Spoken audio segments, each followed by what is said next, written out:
I live my life a quarter mile at a time.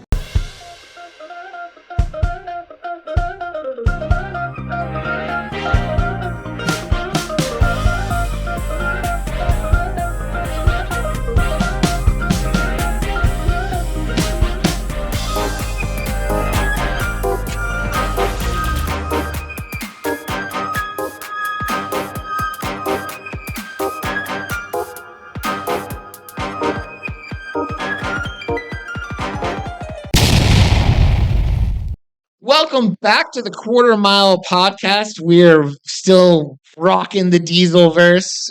We made it through XXX last week. Before that, we did Man Apart. Before that, we did the Chronicles of Riddick. We have. And now we are back in XXX. Although this is not pornography, if that's what you were Googling. Sorry, folks. Gotta do another search for that one. XXX, the State of the Union. Woo! We were covering. And in addition to being here, as always, with my lovely host, CJ Walton. How we doing, CJ? I'm lovely, thank you. I'm doing good. Still celebrating the birthday, Gemini season. Listen, Hey. she's a 24-hour, 365 days a year birthday I celebration. thought you were going to say 24 years old. I was like, I believe that. Yeah, 24 years. And ladies and gentlemen, you can already tell because you've heard his voice. We have a repeat guest, one of our most common repeat guests, maybe one of our first reoccurring guests. One of the fan favorites, if we're being honest. Wow. Cool. Zach Williams is back in the house. Hey, y'all. How's it going? You all know Zach from his work with us on Torque. You know Zach from his work when he's a Vin Diesel impersonator on Fast 9. You may know Zach as a gym creep. He is a fellow. One of the proudest roles of my career, easily. Did you hear about the reels that we created with our different? I've seen them. The new Gym Creep universe expands, just like the Fast and Furious. Exactly, absolutely. There's definitely one is inspired by the other, but I don't. There's still it's only in talking phases of the season 2 Gym Creeps. Really? But in my talking phases and planning, in my talking, in my planning that has not actually been made objective yet, I love the idea of you, the actual Gym Creep, making an appearance in it. And I'm there, man. Watching your character interact with the other. Get me in that writer's room. Let's make something happen. I think that's my. Listen, if you're listening to this, this isn't 100% canon yet. It's all just speculation. But I feel like if there's a season 2 of Gym Creeps, the Gym Creep has to make an appearance. I got to get out there. Yeah. So I think be the main Gym. I think so. I mean, have you seen his work? Yeah, he's pretty creepy. He's pretty. It work. It's every now and then you find a role that's just more you than the character, and you get to live inside that place. I felt like that about my lonely character. I was like, I don't know where he starts and I end. But we're so glad to have Zach back. Yeah, man, great to be here. How is what's going on? How's life been since Torque? Oh God, shallow, lacking. There's just so little stimulation.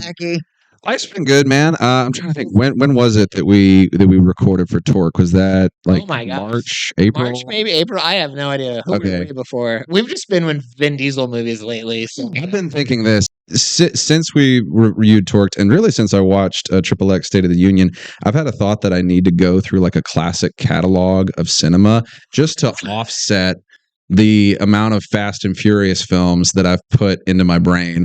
Because I watched State of the Union, and I was like, it's not a bad movie. I was surprisingly coherent. And then I went on Rotten Tomatoes, and it was 17%, and I was like, uh-oh. I think my sensibilities are getting buried. No, they're not. Yeah. Yeah. I might be. A little bit. I tell you what. It's going to rub off at some point. We got a few reviews we'll share later, but the funny thing about this movie was how many passionately bad reviews State of the Union got. Oh, I could definitely see how someone would like be angry because after watching this film. I'm not gonna lie, when I go through and I pick reviews out, I pick the funny ones, but I also pick the short ones. If it's like a whole like narrative, I don't want to read that on this podcast. People don't want to listen to that. No, it's a lot of words. And there were so many of those passionate chapter. People had a lot to say. Oh my god! And a lot of 1-star reviews. Well, 1-star essays written about. Not surprised. Yeah. But here's the funny thing about Zach and this podcast, and he was last with us when we reviewed Torque, which was an Ice Cube Also, Yeah, Ice Cube was Torque also an in Ice that Cube. movie. Yep, he was. Yeah, yeah. So now I think I think maybe our new trend is we bring Zach back for every Ice Cube movie. Absolutely. I'm here for it. I mean, if we make it all the way to 21 Jump Street, then yeah, I'll be sure to come back. I don't know. I'm sure he's got more of a career beyond that, but yeah, Ice Cube. Yeah, He's a great character actor. I'll say that. he is. He really is. He's the same character in every act in every role. Yeah, that he's he just does. really him. He's is. just Ice Cube. The way I'm Jim Creep and you're lonely. He's just that guy. Yeah, he's cool. Yeah. But Cool and angry. we said in the last movie that we talked about him with, we were like, why is Ice Cube so angry? But I noticed in this movie a few times he smiled. He does have he has a little bit of emotional Please depth. smile. Yeah, there in was this film. Yeah, we saw a happier Ice Cube, a gentler. Yeah, and you hardly ever, unless he's. I can count on one hand how many times I've seen Ice Cube smile, and it will not add up. Yeah, there was one time in this movie where he just had a genuine And I mean, smile. in person and on screen. And I was like, is that acting? Is that not? Is I feel like whatever it is, when I watched this movie, the thing I noticed, like, it was small pieces. It seems like every scene of dialogue, it was just one line at a time. And I think there's a bucket of just footage with the director. Cut! Trying to get them on the same page. Right. All right, Ice, we're going to try it again. Smile this time. All right, we got the smile. Moving on. There we go. Yeah. And Ice Cube's like, I need 5. That was hard. Like, I'll take a minute after that one. all right, so we'll get into a movie overview real quick of XXX, State of the Union. So this movie came out in 2005 with a budget of $60 million. Now, how much would you guys guess that it made? It came out with a budget of $60 million. I read it on Wikipedia, so I don't feel like I should weigh in. Okay, well then I'm going to do it because I did not read it, and I'm going to go with. You said 60 million. Yeah, a budget of $60 million. Then it came in 100. Close, sort of lower. It was 71 mil. Oh. And what's interesting is only 26 of that was in the U.S. The rest was in Canada. So this movie, Canadians dug this film? Canadians were into it. Wow. I know why. But why is that? Do A tell. lot of comedians in this movie. There was. That's true. A lot of comedians made cameos. A lot of comedians make it. Were they Canadian comedians or just? No, they're just good, funny comedians. Yes. Yeah, Canadians love comedy. Yeah, you had Bruce. Yep. You got, I love that. Those two guys. I forgot about it later, but those two guys were one of my favorite. The bus scene and Can I tell you, Bruce is probably one of the. I need to open up for him. When he found out that I was doing comedy, he was like, "Ain't you sweet?" Like he's the nicest, not one of the nicest. He's got a great reputation. He's the nicest. I think that showed up on film. He just has like a personality where even him driving the truck is just interesting. You want to watch him. I mean, just to sit back and just listen to him talk about comedy or just listen to him talk about the movies that he's done. And keep in mind, Bruce has been referenced in rap songs. I did not know that. Yes, you do. Reputation precedes him. Yes, I did. You do, and you just don't realize that you've get crunk with it. Get loose with it. Like Show said, let Bruce hit it. You know that's true. Bruce. Come on, you know this. You know this. If you know that, but shout out to Bruce. I'm gonna make Drew. Drew is going to know this song. I'm gonna at one That's point your walkout music when you go on stage. I love Bruce. At one point, someone because this was 2005. At one point in this movie, someone unironically said, "Let's get crunk." They did. They did.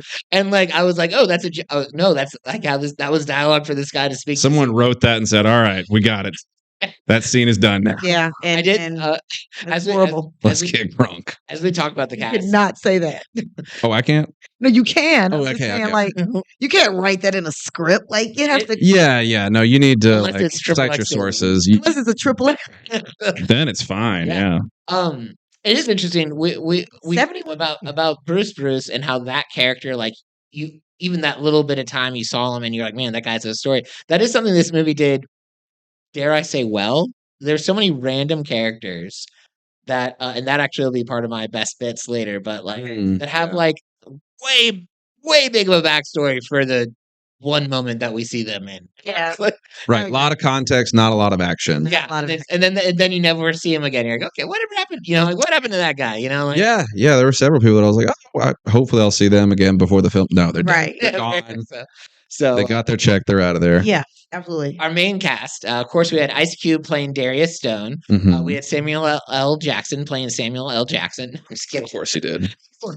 Agent Augustus Eugene Gibbons. I mean, you just cannot beat a name like Augustus. I mean, like, and honestly, he didn't have as much time in this one as he did in the first one. But this character is awesome. We talked about it last week how this was almost like his tryout to become Nick Fury. I was going to say it's a precursor to that role, just like the behind the scenes in charge guy. Yeah. Mhm. But one of my favorite things about this movie is we got so much more backstory about Gibbons, and You're right. in the connection with the plot with Stone and the villain and everything like that, you're learning more about Gibbons to the point where halfway into the movie, I was like, I feel like this is more about Samuel L. Jackson. Yeah, he's the guy in charge. Yeah. I mean, XXX is interchangeable. Yeah, Yeah, I would definitely agree with that because, well, never mind. You just took it out of my mouth because he's the one setting the rules, doing this. Yeah. So I mean, yeah. He's the puppet master. and he's a I mean, continuation. He's a continuation from the last movie. Yeah, because he's the one that Right, he's the through line. He's the through line. Yeah, he's the one that. I mean, if it wasn't for him, then we wouldn't have Xander. Yeah, Exactly. well, in this movie, we don't have Xander. We don't. No, He got his old buddy. This one out. He got His old buddy. according to the plot, he got blown up in Budapest or something. In Bora Bora, Yeah. of all places. Right. I'm surprised. I'm happy they went with a real place this time, as opposed to Fast Nine just inventing places Yeah, that don't Like, exist. or I hope That was that they did that so that they didn't feel like they were like putting down any country or city. As by if saying, like, any diplomat would watch Fast and the Furious now and be like, "Wait a minute, they're talking about us." Czechoslovakia. yeah, They Prague. They were in Prague. yeah. It was. Did anyone else? I'll keep talking about the cast here in a second. But did anyone else feel like maybe this movie was like they were a little jaded by Vin Diesel at this point? Because Yeah. several times they're like, he died, he's dead.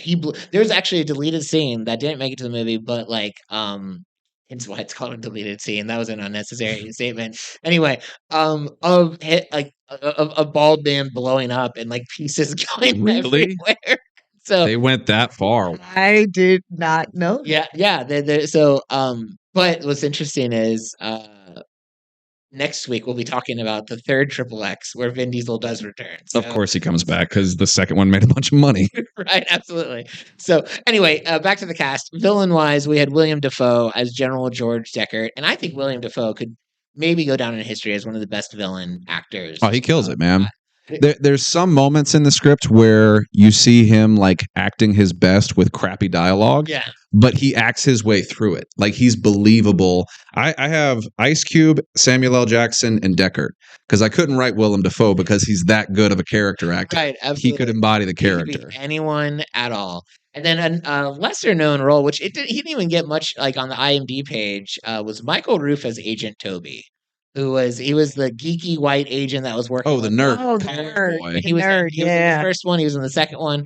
And I liked his character. Like I liked it. He's a good sidekick. Yeah, I would have loved a little bit more. Like there should have been there if they wanted to add like feelings and emotion to this movie, which I get that they probably did. Like, we That's don't- chick stuff, dude. We're not doing that here. they were like, we don't want to do that. But what they could have done is they could have added a scene because he seemed to be the only one torn up that Xander Cage was dead. Yeah, And- the only one that cared. Yeah. And at one point, Ice Cube could have like somehow consoled him. Consult him, or I thought maybe it was going to be the trope of like, oh, the buddy gets kidnapped, or like he's held hostage, Yeah. and like it's emotional leveraging. Nope. They never touched on any of that. Yeah. And if we're gonna take a real dark turn before we get Oh, to trivia, Jesus. Love it. But when I saw this Michael Roof guy, I was like, why isn't he credited? Why isn't there a picture next to him? Why isn't? And so I looked him up. Turns out he passed away on June 9th, 2009. And Oh it wow. was a suicide. He hung himself and planned it out to leave himself in like an elementary school Oh my god! in Snellville, Georgia. And this is the guy who played which character? Yeah. The sidekick. The sidekick, yeah. So apparently he had a lot of depression. He did a mental good job issues, hiding yeah. that darkness because Yeah, it did not show up. And apparently he was pretty concerned about money issues and stuff like that, and just Jeez. yeah. Um, Yikes! All right, that's fun. And Nope. in addition to the darkness of that, the thing that really stuck out to me is in the past month I've been to Snellville twice. Wow. No, keep your sunny disposition about you. I mean, Jesus. So here's some trivia just about the movie. Vin Diesel and director Rob Cohen, that they were from the first movie, signed on for the film 2 months before it started. Okay. Both ended up leaving the project. The former stated that he hated the script. I can see it. So Vin Diesel, Part of me is like, if Vin Diesel says the script is dumb, Yeah. If he's saying no, you got a bad script. You got a bad script. But another, perhaps more diplomatic reasoning as to why Vin Diesel wasn't into it. Vin Diesel was busy with The Pacifier, which came out in 2005, which was why he was absent for the film. Is another thing I heard. So either both or neither of those are true. So Pacifier, Vin Diesel thought was a better script than this XXX State of the Union. Got it. Yep, absolutely. Yep. I'm leaving this podcast. I am quitting this podcast. She didn't feel the script was good enough. She was like, nope. She's going to go start a Pacifier podcast. Love it. And then here's another scene or another I need to tribute. hear this because you are giving me everything, and I'm keep going. Okay, you're welcome. In the initial NSA break-in scenes and some other scenes later, in the music, Morse code can be heard spelling out XXX2 several times. That is the nerdiest. No, that's a good fun fact. Isn't that? That's good. That is so dumb. And also, like, when people That's are like, sound designer taking their job way too seriously. people are like, there's no thoughts put into these movies. Actually, There is. Well, what kills me is There the is. idea that There any is audience member would be sitting there like, wait a minute. That's XXX State of the Union Yeah. too, dude. But, like, when you look it up, they give you the like writing of the Morse as if anyone's gonna be like, oh, that's Just to verify it, just in case you want to match your hunch yeah, of Morse code absolutely. in 2009. So another trivia fact: Xander Cage's phrase from XXX, "The things I'm gonna do for my country," is echoed by Darius in one scene when he takes a shower at Charlie's house. Nice. Right, when she's trying to seduce him, Yep. but he wants a fries and shake. Jesus Yep. Christ, I'm so sick of seducing. Yeah, we were talking about it in our last week. We're so tired of like the romance in these action movies or lack thereof. Oh, it's The attempt- terrible, the man. attempt It's at romance. cheesy. Yeah, oh, Yeah. I do like that phrase came up in both movies, and I can only hope that it's said again in the third movie. I'm sure they will. I mean, why make a third one if you're not going to call back that awesome line? Right? Yeah, absolutely. There's some movie reviews. Like I said, there's a lot of in-depth movie reviews about the hate for this movie, and I didn't feel like reading all of them. So I'll be honest, I didn't. This is a podcast, not an audiobook, you know. So instead, I brought us one bad movie review, but I also brought us one debatably good movie review, and you'll see what I mean when I say debatably. So the bad review, it says, thanks to the woke movement, this kind of quality is what we're gonna have to get used to. The action kept me going through it. Oh yeah, Ice Cube, don't perform any stunts at all until you start working out at a gym. You're in bad shape. Even editing couldn't help you. I love that someone's blaming this on wokeness, this movie.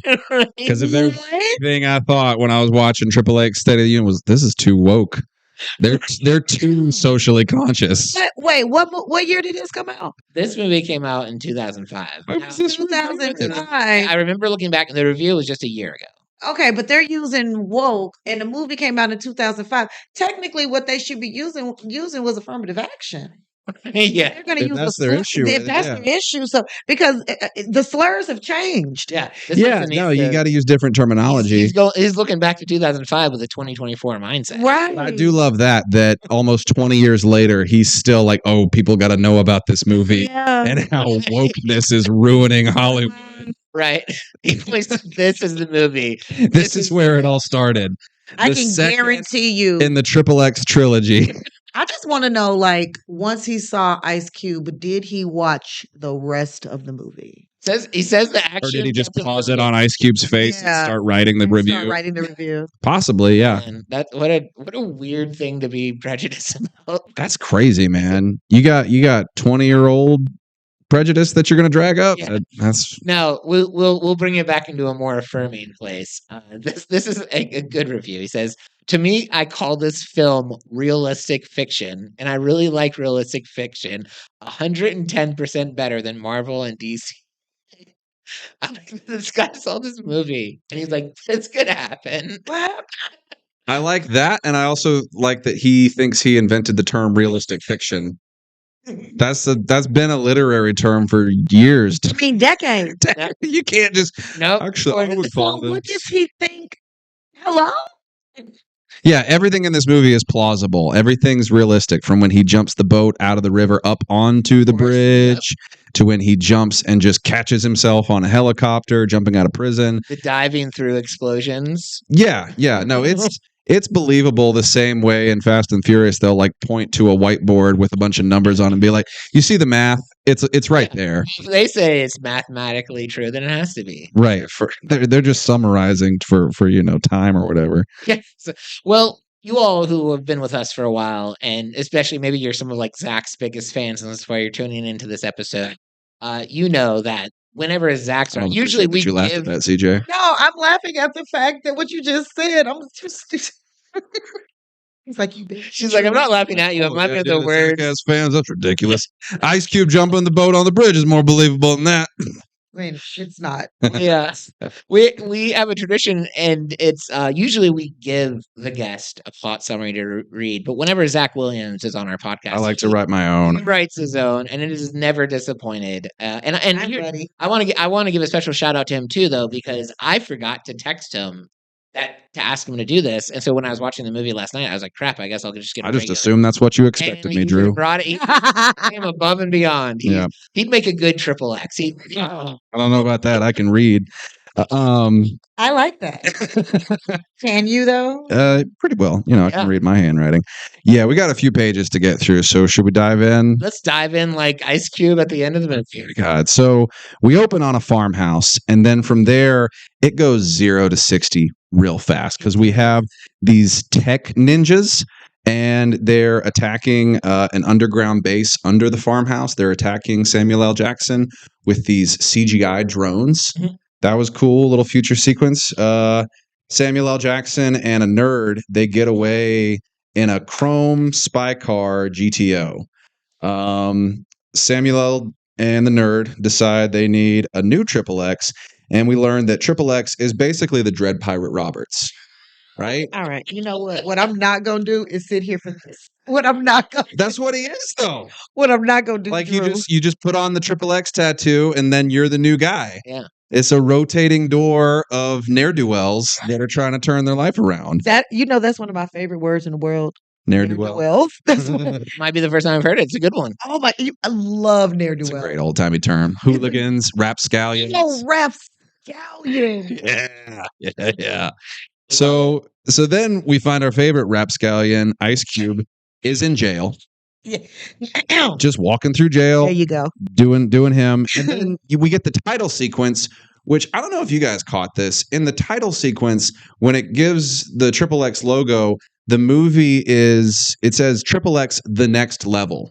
Right. It says that in the title sequence. That was the original title for it. They changed it in the US. They just never told the graphics guy like, oh, you need to update. Yeah. Because I had to like pause the movie. Like, am I watching the right XXX? What? I didn't notice that, but it makes sense because in everywhere other than the US, it's XXX the next level. Because the State of the Union, that's they don't an American term. Yeah. Okay, that makes sense. Yeah, that threw me for a loop. That to me, like from the title sequences, it was already getting lazy. You're like already. So then, after the title sequence, we jump to the White House, and the president is informed of attack by Willem Dafoe, the Deckard character, and then he walks into the Oval Office and declares, "This is no longer a budget meeting. We're going to talk about national security," and no one leaves. No one like, oh, well, I guess this meeting isn't for me, and leaves. Like, they just all folded their papers away. Like, I guess we're going to listen to this now. That's right. And then they proceed to discuss national security. And the president's like, we have a State of the Union this week. So now we've introduced the title of the movie, and he creates a sense of urgency. So that was good script writing. Samuel L. Jackson. Say that. Yeah, I'm not lying to you. But you know how, like, okay, have you ever seen, the drink at the store, the Pure, and it says Pure on the Pure, it's a juice, and it says Pure. Did you know it's not Pure? It's Mr. Pure. No, I didn't know that. That's what I'm saying. Like, I never knew that thing was like on the bottle. It says Mr. Pure. See, and I feel like that's a similar thing to what happened with this movie, because what I read in the Wikipedia said there were two like drastically different scripts, and I thought they had just decided like, oh, we're going to go with this script, and they just never told the marketing or graphics department. I'm agreeing with you on that. Yeah, there seems to be some miscommunication. Kind of like how Little Mermaid didn't change. No, they did change their graphic. They did. They had to change it from the penis to the on the front of the. Oh yes. Yeah, the Disney cover. Disney cover. Yeah. So Samuel L. Jackson, he goes to recruit Ice Cube. He goes to the prison, and we learn that they share a military history. And their last mission didn't go well. Samuel L. Jackson tells Ice Cube he's going to bust him out of jail. Then it cuts to the base back in the farmhouse, and the NSA is after Samuel L. Jackson. I also want to interject that something you said at the last plot review with Torque and on F9 was all these movies seem to start out on a farmhouse, and so far your logic hasn't been wrong. See, and here's my thinking. I think this was like originally going to be another Fast and Furious film script, because there's so many scenes with cars. Yeah. Just automobile worship. And then I feel like they just hired a guy to like fill in the blanks on the script, and he just wanted to do a spy thriller. So we get this weird Frankenstein in the movie. That's what it feels like. I don't know where the president came from, but keep going. Yeah. So then we cut to they're going to break him out of jail. So Ice Cube beats up multiple military personnel and ascends the roof of a maximum security military prison before jumping to catch a ride on Samuel L. Jackson's helicopter. Realistic. Yes, because because that's how you break out of jail. We were watching the movie, and Merritt was like, he could have done this the whole time. Like, because he beats up several guards and makes his way up to the roof, like, no trouble at all. Also, can we just talk about the guy who was about to do his job and shoot him, and then someone was like, don't. Yeah. His buddy's like, where's he going to go? And then a helicopter sneaks up on the prison, as helicopters are notorious for doing. No one saw it. That's why he said, I'm so sorry about what's about to happen. He could, yeah. I think that one officer needs to kind of get fired for not doing his job. Wait, he didn't get fired? Yeah, definitely the guy who like stopped him from shooting a prisoner, but don't do it. Yeah, no, it's fine. Why waste the bullet? Okay, so then this Ice Cube basically communicates like, I've been in prison. There's something every man who's been locked up wants to do. I want a fries and shake. And then they cut to him just go into town. Yes, very calmly. Yes. Yeah, just this is who I am. Yeah, I would say making love to that burger, fries and shake. It wasn't even like he was eating it. He was just like rubbing it in his face. Yeah, it was quite the display. Yeah. And then he just declares himself leader of the group. He's like, you college boy, you ain't in charge. And like Samuel L. Jackson, he tells him off. So now he's the leader of the group now. Because why would he not be? Yeah, no one had. He's the guy. Yeah, he was just in prison. Yeah, nobody. It was like, wait, hold on. Okay, he said, Samuel L. Jackson's because he's such an. Oh wait, style. He's like, okay, because he's such an alpha male. There's a word. That is a word. Okay. Yeah. I mean, I feel like it wasn't as like. What was the first one we threw out there that I never? Ne'er-do-well. Yeah. Oh no, nothing is as good as ne'er-do-well or rapscallion. Those are great words. Hooligan. That should be the next one. XXX Rapscallion crew. Oh gosh, that'd be great. They could all be British. British kids. British kids, yeah, little pickpockets. And the Sorcerer's Stone. Yes. Is that a Don McLean song? Yes, Drew. Yeah. Okay, so then now that Ice Cube's in charge, they go to a chop shop in an economically challenged neighborhood. That's the nicest way to say that. They in the hood. What he's trying to say is they in the hood. In the hood. They in the hood. And there they meet Exhibit. And he's there pimping people's rides. And he's working in a chop shop that seemingly only employs women in skirts.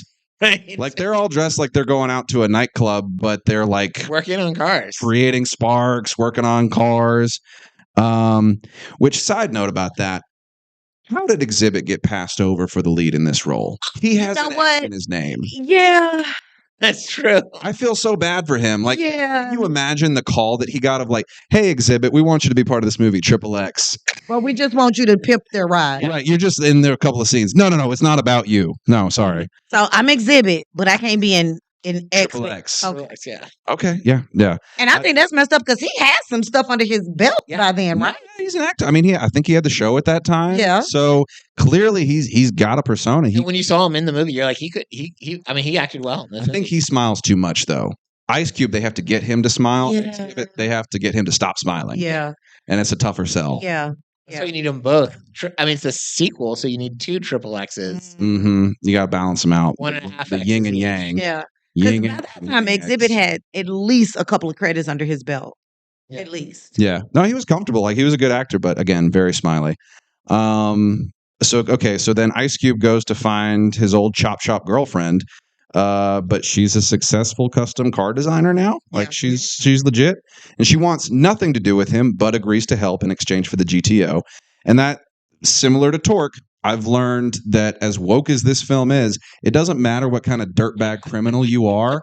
The moment you show up to your ex-girlfriend's new place of business and their new life, they don't care. Nope. They don't. They're willing to overlook all mistakes. They're going to take you back, even though you still have nothing to offer. I mean, this woman had an amazing life for herself. She had built in 9 years. She's got all these fancy cars. She's a businesswoman. She's killing it. She had it put together. And as soon as Ice Cube walks back into her life, just immediately crumbles. You know who that woman was?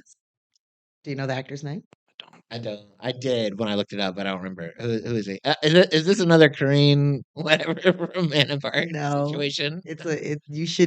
I'm surprised. You love music. Okay. Who is Marvin Gaye's daughter. I did not know that. That's really cool. I wouldn't have known. Nona Gaye. Huh. Does she do a lot? Like this? She's been in a couple of movies. She looked familiar. Mhm. I couldn't like That's place Nona. where I've seen her before. That's Nona. Okay. Huh. That's Nona. That's Marvin Gaye's daughter. She did all right. The chemistry of her and Ice Cube. Here's the thing: Ice Cube cannot have chemistry with women. Why do you think that is? Because he just doesn't feel like it. He's too aggressive? No, he's not aggressive at all. He's been with the same woman since I don't know for how long. He's been with his in real life? In real life, he's been with the same woman since today.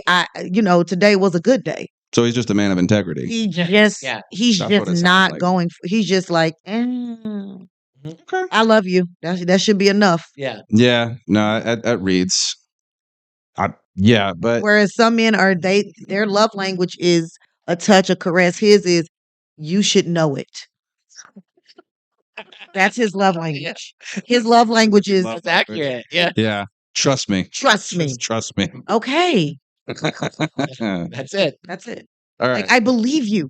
So yeah. Yeah. So they agree to trade the GTO for like a place to crash. Samuel L. Jackson tells Ice Cube the plan to recover files from the farm bunker. And then cut to Ice Cube's outside the house, and the sidekick's like, oh, we need to go in subtle, whatever. No, not his style.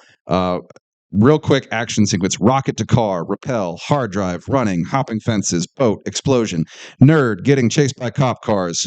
And then Ice Cube jumps the boat onto the bridge, and now Ice Cube's driving. Yeah. That all happens in like 7 minutes. It's just a cool thing. It's a crazy action sequence where he literally jumps it over, I guess, a ramp truck that's just hanging out. He balanced the ramp. Realistic fiction. He was able to get it onto the ramp. Totally believable. Jump in. And then we see pictures of Ice Cube, and we learn that the NSA is now learning who Ice Cube is and connecting him to Samuel L. Jackson. Side note: you didn't cover the character of the NSA agent Kyle Steele. Yeah, was it Kyle Steele? Yeah, he was the guy. He was the main guy. Yeah. I don't know the actor's name. I was just. Yeah, it occurred to me the names. There's like a common theme. Maybe I'm reaching, but you're not reaching. I know where you're going. Kyle Steele. Oh yeah. Hart, Pettibone. I mean, it's all phallic. Just you are a smart That's cookie. fun. Okay. Come on, reading through the At lines. least I'm not alone in that. All right, good deal. That's validating. That's fun. That makes me feel good now that I realize that's fun. Yeah. Yeah. That's fun. Okay, keep going. So NSA, Samuel L. Jackson goes home and is ambushed by Deckard, who reveals his plan for a military coup and apparently kills Samuel L. Jackson in a house fire. Yeah.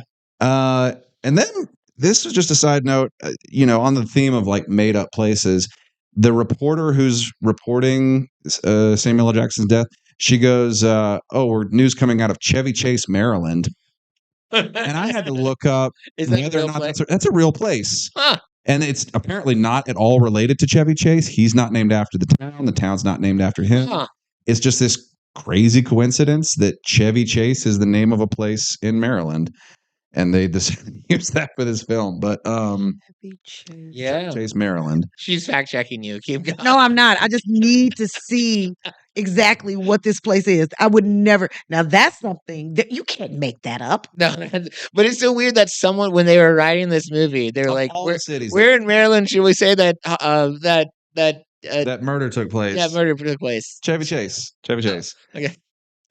So on the hard drive, Ice Cube finds pictures on hidden film. They're now looking for Charlie. So they go to Samuel L. Jackson's funeral and they see that Charlie is a blonde woman. That's a big surprise. And never in the entire movie do they explain Charlie's significance to this plot.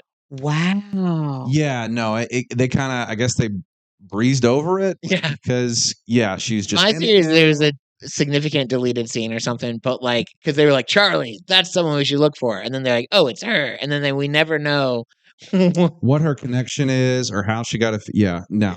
It's just a plot hole. So cool. Ice Cube confronts Charlie at a nice restaurant, and then an NRA version of Stephen Miller shows up, and Ice Cube, get out.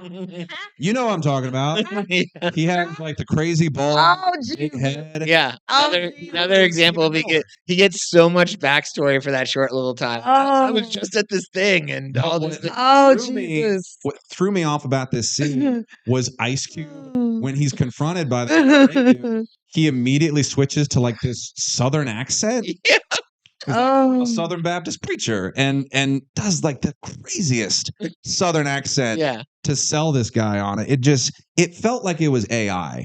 I was watching it and it felt am I watching a commercial for another movie? Yeah, like I couldn't. His mouth didn't match the sounds coming out of it. It was weird. No. But yeah, that was easily some of the most disturbing acting in the whole thing. Right. By the way, if you're looking for that actor in that scene, you already know I had a hard time finding him. So good luck. Damn it. So you know what? Could it be because he's uncredited? He was uncredited. He had lines though. I know that was. I was like, there were so many people that did so much less in that movie that got credits that he didn't. Poor guy. Yeah. Well, Charlie agrees to help Ice Cube get close to Deckard. I will find him. Okay, so then we jump to like a dinner party, and Ice Cube is a waiter now, and he overhears Deckard and a general discussing the coup. Ice Cube gets recognized and flees, and Charlie takes him to her place. Ice Cube remains loyal to fries and a shake. Because it was in and out. Oh, there you go. Was it? Maybe that could be why. But it's a DC thing. That's true. Yeah. So then maybe it was Wendy's. I don't know. Oh, Jack in the Box. Oh, I don't know. Could be.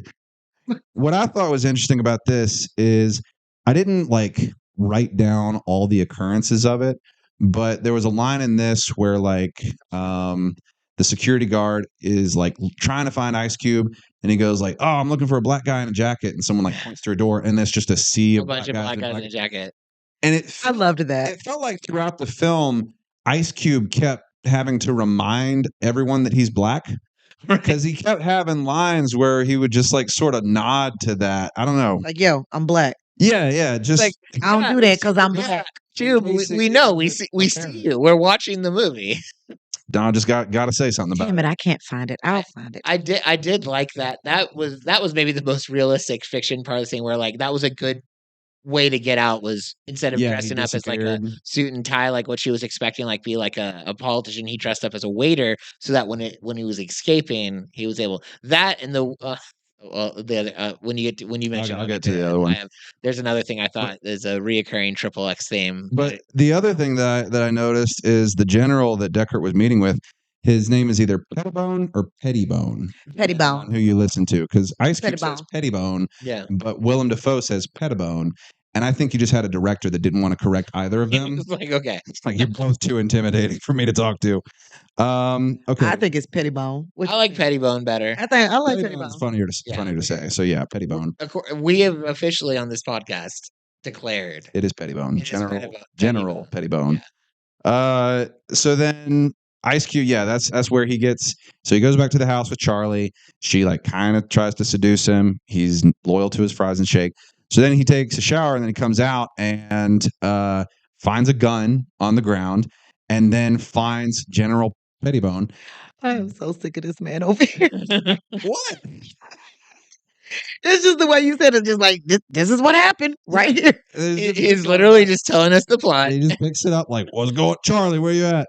And then also, it's weird to pick up a gun on. And that's what I'm saying. Like weird. That, like maybe either bring your own or like You're don't. in a strange home. Why are you picking up firearms? And Charlie, she's so sexy. Yeah. Shoot. So then he discovers General Pettibone dead in the house, and that Charlie has set him up. So she was a bad guy. An NSA agent, Kyle Steele, shows up and tries to talk to Ice Cube. Ice Cube. So he like tries to talk to him. I guess they kind of form a friendship or whatever. He leaves. And then Ice Cube throws off the guards' heat maps, like the SWAT team coming in, with microwaved meats that he just puts in a bathtub, and they go read that as a heat signature. Are they microwave? Yeah, he's micro. Do we think that would work? No. Here's a theory I have about these movies, and we'll have to confirm it next week with the third XXX. Because in the last movie, he stopped one of the villains because he identified he told them to redirect their torpedoes because he knew a man was smoking, and they were heat-seeking torpedoes. And so he's like, "Oh, just look for a heat signature. The man's got a cigarette." Yep, and that's how they stopped the scene. And in this one, he gets away with by heating up meat, and them seeing that. I think maybe the people that wrote XXX don't know how heat-seeking. And they're not going to bother to learn. I guarantee you they're not researching this. I mean, you don't even have to research. You can just go get somebody to do it now. Like, bro, just go find someone to just go. Yeah, but that was funny. To get anyone to fact check any of this film, it wouldn't take 10 minutes. I mean, I don't know. According to our good review, it was pretty realistic. So. Pretty realistic, but too woke. In my life. In 2025. So he distracts him with the microwave meat and hiding in a freezer, and he escapes in a SWAT uniform. Of course. Another Hitman instance where he's changing costumes and whatnot. So Ice Cube realizes that Deckert is using the general's funeral as a cover for the coup, tells the nerd non-verbally to hack into the Department of Defense. Yeah, that's what got me You want me to what? Yeah, like literally, like just reads his mind because Ice Cube can communicate that way. I think his look is like his look is intense. He can convey a lot of information, but also he put this all together in like 5 minutes. Like he gets back, it's still in the SWAT uniform. Like I think I figured out how everything's gonna go down now. Yeah, because I'm that smart. But then he was a Navy SEAL. Yeah, and then my favorite thing was the nerd. He has like a whole hacker sequence where he's like. Numbers on a screen, moving a mouse, numbers, clicking the keys, multiple screens, data. It's just, and then he comes back like, I got it. And we're like, that makes sense. Right. Yeah. That's totally because why would you not? Why would you not? That's how you hack. Yeah. That's how you hack. And like, while he was hacking, Ice Cube was trying to get his ex to get her to like talk sexy about cars. And she did. So they were kind of like starting to get together, and then Hacker Dude interrupted. Is that when he said the second best ride of my life? No, that was the best ride of my life. So, remember all the damage we did in the backseat? Like all innuendo. I think it's a PG-13 film. It is. You can only go so far with the innuendo. Of Ice Cube speaking sexually innuendo is just it's really, still aggressive. It's uncomfortable. It's really, it really is. I'm not gonna lie, as fine as that man is, it's just like just don't talk. He's to not like, wooing as much no demands. God, no. Like no. Yeah. And I don't. And I'm pretty sure it even wouldn't be. He could be the sweetest, like funniest person, but his stare, his intensity, he's got a he perpetually has like a lip that's up when he and that to me is like He always looks like he's just investigating a burning smell. Yeah. Like he just Which me personally, I love because I love that look, but I just don't know if I want him saying, "Yeah, you know what I'm saying." I know you like. I think I do, and I wish I didn't. Like I don't know if I want him in my ear. Like game we're playing, but I don't want to. I don't. I'm okay, babe. I love you. Let's just whatever Let's you leave want. it at that. Yeah, just That's the kind of man who says I'm in charge. And like, okay, Sure. That's- You got it, bud. so I'm not vegan anymore. So they with the hack on the Department of Defense, they learn that there's an aircraft carrier on the Potomac that is carrying all of Deckert's weapons and army. Deckert discovers that Samuel L. Jackson and his platoon members, Ice Cube, goes onto the aircraft carrier and discovers Samuel L. Jackson and his other platoon members confined below deck, but is caught by Charlie, who's now wearing black leather, so that we know she's a bad guy. And then we get our first setup for a callback, which is the line, "You should have killed that bitch." Samuel. Oh yeah, Samuel Jackson says that. Yeah, because Ice Cube just only hits Charlie with he only pistol whips her, which is not enough for Samuel L. That also felt really aggressive. I was like, yeah, was that improv? Like, yeah, she really rolled punches. I'm not gonna lie though, I kind of agree with Sam on that one. Like in this circumstances, she was wrong. He should have. Yeah. He should have shot her, and he should have been done with it. Yeah, I mean, all the casualties that have occurred in saving. This is because he didn't kill that woman. Yeah. Well, I mean, yeah, he could. Anyway, I'm not going to tell XXX how to be XXX, but I have thoughts. But you said you're not going to tell XXX how to do it. Yeah. They didn't steal me from prison to save the right. So yeah, you didn't climb up they didn't give you a fries and shake. Yeah. No. From Wendy's. Yeah. Baconator sounds pretty good right now. Anyway, go ahead. So yeah, she hits the alarm, and then Ice Cube runs away, and he escapes from the aircraft carrier by driving a tank. Yep. And then launching that tank into another tank. Of course. That was a pretty cool action sequence. I like that. That was fun. And then now we go to DC, and it's State of the Union Day. And the president, he wants to be humanitarian. He's like, oh, we got to convert our enemies into allies, da-da-da-da-da. And Deckert wants isolationism. So, like, they're at odds. And we cut to Steele, who's just boxing, I guess sparring or whatever. He gets a call, and he's supposed to go meet up with Ice Cube in some parking garage. And Ice Cube meets up with Steele, gives him a map of the attack plan. Steele hesitates, and Ice Cube immediately walks. This is one of the few friends he has left. And he's like, you hesitated, bitch. Just walks away. I'm out. He doesn't have time for that kind of nonsense. Yeah. I can't have no unenthusiastic people in my crew. So then Steele, he verifies the intel. He sees the list of names, then sees oh, it is in fact Deckert's army, which is going to be working the funeral or whatever. And then Deckert shows up to talk to him, and they're kind of suspicious of one another. So now we cut to Ice Cube, who is recruiting Exhibit and crew to stop the coup attack. They decide to stop a secret military 18-wheeler to get guns. That's where we see Bruce. Yep. Which they thought they were hauling cheese. Right. Which when they press a little button, it opens up. So they thought that an 18-wheeler was actually this wide, just storing cheese. But no, it was a bunch of guns and stuff. I love Bruce. I thought it was cheese. They did great. So then Deckert's plan is to do the coup and frame Samuel L. Jackson. Ice Cube and Exhibit jack a tank, and that's a big deal because they say, "Oh, this is the first tank." Yeah, I like that. I was about to say, yeah, I like that. Cool. Pretty iconic. And then while that's going on, the State of the Union's going on, and then the lights go out. It's basically January 6th. They all attack the Capitol, and then the attack gets it's called predictive programming. They have to show it in the movies before it happens in real life so that we're more desensitized. Jesus Christ. So the attack gets interrupted, and we hear again the second time, "You should have killed that bitch." Right. And then, of course, after he does, though, right? He does. Yeah. Samuel L. Jackson does in fact kill that bitch. And then we learn that the president has a presidential bullet train, and that's the second instance of something that you could count as sci-fi. If for 2005, the first being the CGI drones. And I just want to point out that we have the drones now, but we still don't have bullet trains as public transportation. So we're 1 for 2. We're getting there, yeah. Scientific predictions from XXX. Ice Cube's chop shop girlfriend, she gives him a $500,000 car. He destroys it. Just obliterates that thing. Pursuing the bullet train.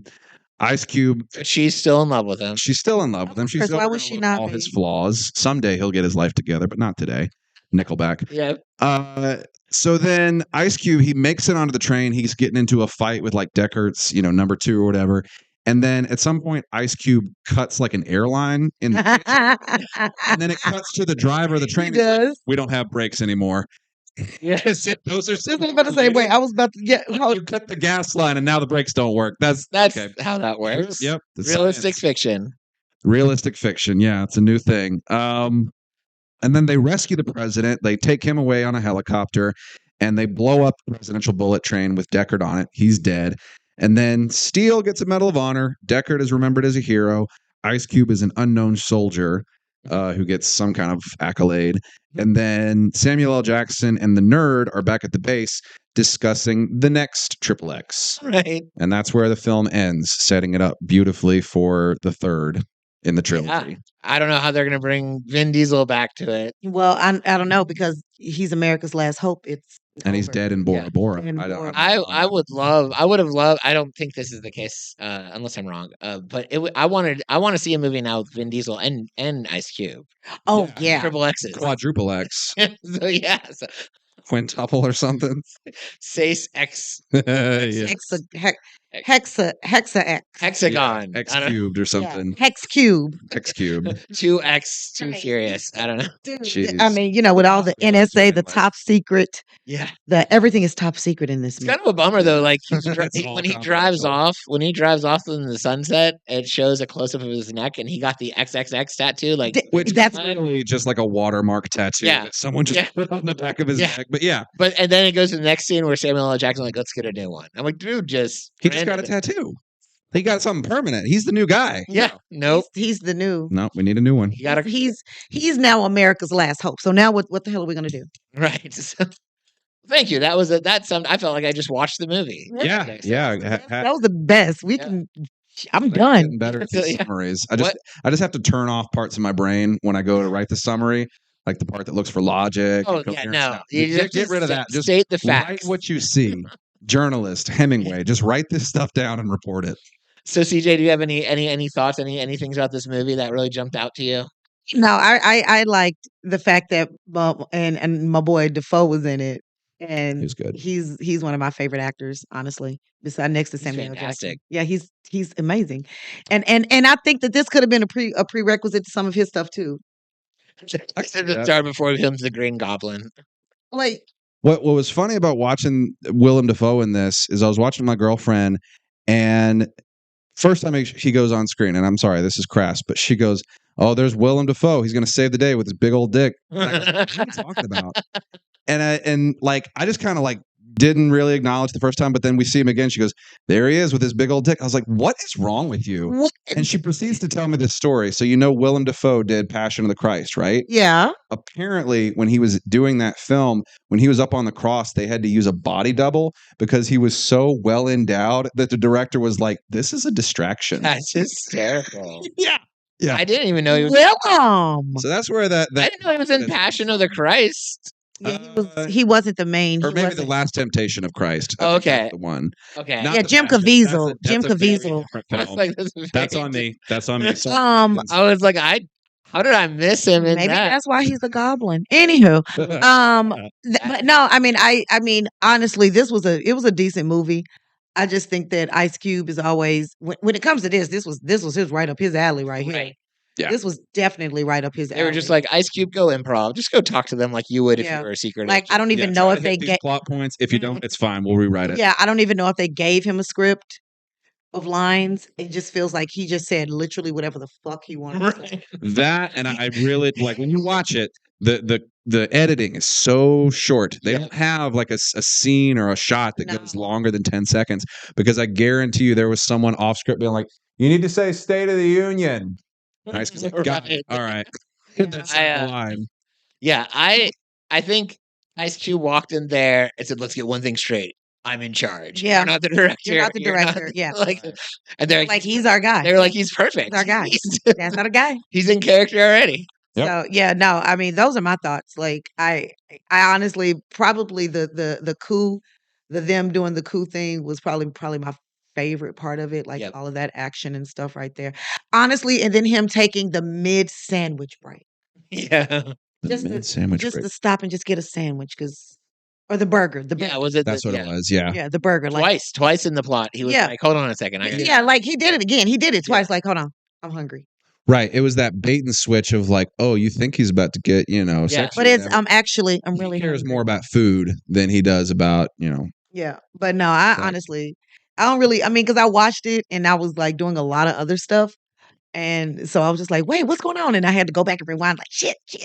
And then I feel like also, well, the thing about this movie is there was some plot inconsistencies frequently. Yeah. So like I could see you as you're doing other stuff, like, wait, did I miss something? You probably didn't. It probably just you just take it for like, oh, Yeah, because I watched it from top to bottom, so I liked it. I just thought I missed some things, except when it came to all the the. script was missing things. You know That's what? that's what was missing. You know what? but I like Your it. eyes Okay. are fine. Okay, so let's rate it. Too Fast, Too Furious rating. What are we giving it? Let's go with our illustrious guest first. Illustrious. Remind me how the rating scale So, works. so Too Fast is you absolutely loved it. It was you best movie ever, or a best movie, or good. You really liked it. Fast is you liked it. Furious is either you didn't care or you didn't like it, and then Too Furious is you hated it and your life is less than because of it. Yeah, I feel like again, I have to compare this to Fast 9 and Torque. This is a fast one for me because I'm not going to go watch this again. Yeah. Twice is enough. But like again, because I'm comparing it to Fast 9 and Torque, which don't even try to make sense, this one is surprisingly coherent. Okay. If I put this up against Shawshank Redemption, yeah, it's a terrible movie. But compared to Torque, there's a little bit of gray area there. And I think that's where this XXX State of the Union / XXX The Next Level fits. Yeah. I have to agree. Okay. Like I just think it was cool. I'm going with Fast, Okay. so I can say it on the record. I think it was cool. I think it was just it started off weird or boring for me, and that's the best way I could Mhm. describe it. And then the jail breakout scene was cool, but it was just very not predictable. But I was like, I bet I knew it. The love Yeah. that I didn't like Charlie. She got on my nerves. He should have killed that bitch. Yep. She shouldn't even been in the movie. She shouldn't served even been- no it was- plot to the. They just wanted a cute white girl. Yeah, she just set him up. Yeah, that's exactly what it was. That's really what it was. Because Nona, to be honest with you, they could have used Nona for that. That could have. She could have been the betrayer. That would have been She could something. the Yep. betrayer. That would have been even a better plot. She would have had better reason too. Yeah, she would have had better reason. You But left. then you don't me. have a strong woman to accept a dirtbag back into their life. Oh, that's for no true. And you reason. have to have. You have to have that. Or maybe they could have worked it out. They could have. It Like you felt weird. betrayed me, but I'm gonna forgive you. Also, at the end, he Right. ditches her. He ditches her after Exactly. destroying. He destroys one of her $500,000 cars and then just takes the other one. And she gives him gives another. gives him to it. Yeah. And the only other thing that I think I Such a would have toxic- wanted Bruce Very and Jay Anthony to be in the movie a little bit more. Yeah. Yeah, I That's could have seen more of them. I would a little more villainous, Yeah. little more villainous of them. That or just any extras when they were actually like driving through the streets of DC. Yeah. Because when it was inside, it was like all these extras. Yeah. But when they're driving through, no one. It's just, No. yeah. No one there. So that's my thoughts. What about you? I am on the cusp between Fast and Furious with this one because like it was fine. And I really think I'm going to give it a Furious because I've given Fast to many of them and I've liked like the last movie in the past couple of weeks. I've given Fast to a lot of the Riddick movies and I enjoyed them. And this one, like I enjoyed a little bit less. Gotcha. So I actually I'm not think, mad at that. I'm going to give it a Furious because I think if I'm trying to be objective, because what ends up happening is once we start talking about it, I enjoy talking about it with you guys. And I'm like, oh no, it was a cool movie. But if I'm thinking about it objectively, There were some fun parts to it. I absolutely enjoyed it, but Yeah. the parts that kind of like annoyed me were a little bit more than the parts that. Excuse So I'll give it like a furious, but like a very high on like almost fast. Lowercase furious. Yeah, a lowercase furious. Instead of And unhappy. Yeah. Yeah, That's cool. Reluctant furious. Yeah. That's cool. But- I liked the I especially liked the plot that he just gave though. yeah, that was Thank you. Yeah. Happy somehow to it made more summarize. sense in the movie. Hearing the Yeah, again, I'm trying to make it coherent as much as I can. So we got I have 3 scenes. We're doing Drew's best bits. Okay. Here's the qualifiers. These are the 3 most pointless characters. And then you're picking what I think is the most pointless of the most pointless. Okay. So I guess I should rephrase it. These are pointless characters, and you're picking what's the most pointless, in my opinion. Got it. So, the first one, and we've already referenced. Actually, we didn't reference one of them, but we'll fix that. The first one we already referenced was Charlie's maybe date on that, like the guy that comes in and starts talking about like the NRA Stephen Miller. yeah, and then like I've got to find it. That's why I keep going to my phone. I'm gonna find. He's unlisted on the. When you see it side by side, it's haunting. He's unlisted even on know. the movie, but like he has such a long monologue for like what he was. You know, Stephen Miller isn't even 40 yet. I did not know that. That's what hate does to you. He looks like 240s. He will be 40 in August. That man is not even 40 yet. God. That is what hate looks like. So there's the Steve Miller lookalike. Second option is Charlie in general. Right. For a little life of me, I kept waiting for them to explain her Yeah. point in the movie, and they just didn't. And then the third one, we didn't reference this guy in the plot summary, or maybe you did and I missed it. But it was Lieutenant Alabama Bama Cobbs, and he was one of the henchmen for Defoe's character. There was and he often was kind of in the background, just like the bad guy, the right hand man. But then there was a scene where Ice Cube was doing cool action stuff, invading the cops and fighting, and it keeps flashing back to this guy getting so angry as if they has a personal vendetta, and his whole plan's falling through. Is that on the aircraft carrier? Yeah, He's yeah, calling yeah. shots. Okay, yeah, and he is just so upset, and the entire time I'm looking at this, I'm like, this guy.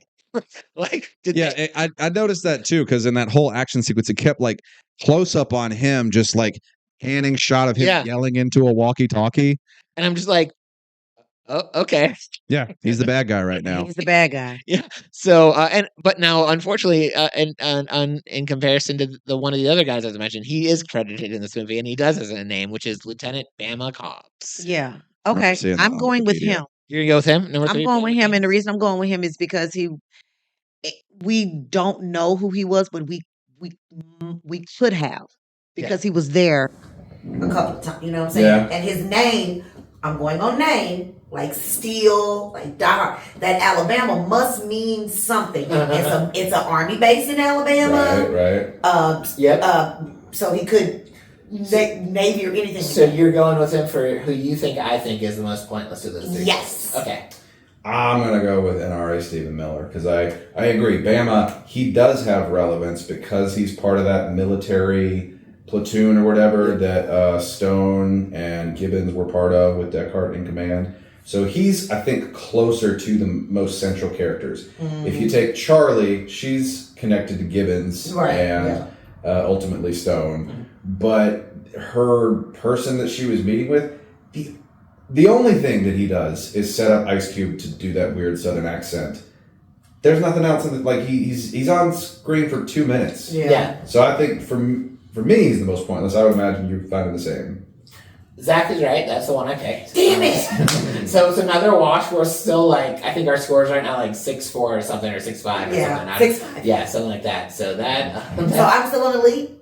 Yeah, you're still in the lead. Sure. Hey. Well, that was XXX State of the Union. Yeah, that was fun. I want to mentally prepare our listeners for the fact that next week we're doing XXX Return of Xander Cage. Yes. And then the week after that, we're doing a non-Vin Diesel movie. We're jumping to SWAT. We're doing a going to Michelle SWAT. Rodriguez movie. We're still in the Fast and Furious. Okay. My girl. So yeah. Sticking with the theme. But just, if you guys are like, man, keep those Vin Diesel movies coming. Right. There's a finite amount. We're almost done. Yeah. Or if you're like, God, please get rid of these videos. Like we're hitting another one. But I've enjoyed it. I have fun with it, and you can blame me because I chose some of these movies. Yeah, yeah, but it works. Anyway. Zach, is there anything you can promote for yourself? Anything you got going on within the next couple of weeks? Yeah, man. This will probably be out after it's already been done, but we've got Thank You 5 going on over at Germantown Community Theater this Saturday. We're pretty close to selling out on that show, so we got some Memphis locals that are going to be on that. I'll be hosting that show. I have a weekly mic that I run at Bell Curve Comedy. Yep. That is at Urban Consequence Brewing Company every Friday night. I love that one. And I have a monthly show that I'm co-producing the last Saturday of every month at Flyway Brewing Company. Yeah, look at that. I've been a Flyway. Doing shows, yeah. Yeah, well, I've heard. I've done the Flyway one. So I know firsthand that's really good, and I know that they're very constant. I mean, I love. We've talked about this last time. Best cream soda in like in the world. I love cream soda. Oh, it's so good. If you're ever in Memphis on a Friday night, go to Zach's mic and perform, but also get a cream soda, and you'll be grateful for both. And then, but I've heard really good things about your. Was it Thank You 5? Is that Thank You 5? Yeah. So this will be the third show that we're doing. We sold out the last one, and then this one like I said, we're close to selling out. Currently, we've only used local Memphis talent, but it's a quarterly show. So Q3, Q4 this year, and into 2026, I'll probably look to expand my roster and get more out of town comics. Hopefully come in. But still working on the dates with that one. So, Germantown Community Theater. Follow me at Zach Williams Comedy on Instagram and TikTok. Yep. That's where I post all my stuff, so you can follow me there and hear about shows that I'm doing. Yeah, we'll have it linked in our episode notes. We, as always, keep up with us online. If you're listening to this episode, you can go to the notes, click on any of us, and follow us on social media, our podcast on social media. There's also an option to send mail. So if maybe you have really strong opinions about Ice Cube. Yeah, if I got anything wrong in the review of this movie, please write me a letter. Send it in. We'll make sure Zach gets it. But listen, I hope you guys all have a wonderful time. Don't forget they can subscribe. Oh yeah, that's right. You're going to want to subscribe to our podcast. We have a subscription option now. For as little as $3 a month, you'll get bonus episodes. And at this point, we have, of course, we have a big package of bonus episodes already. We just recently released a new one, though. So if you remember, we just covered the Riddick series, but we learned there was so much more about Riddick. So we just did an episode on Dark Fury, the animated Riddick movie, and so Zach, you're gonna want to check that one out. For sure. I know what I'm watching when I get on. So, very fun. But it's a good way to support us. It helps us do a little bit extra with the podcast. We really do appreciate everyone who listens, and we extra appreciate the people that support us. We extra appreciate our sponsors, D&D Fitness. We really do. And we appreciate you for listening. So listen, go out, eat some burgers and some shakes and some fries. Yeah. Have a great life and live your life 1/4 mile at a time. Bye. Adios.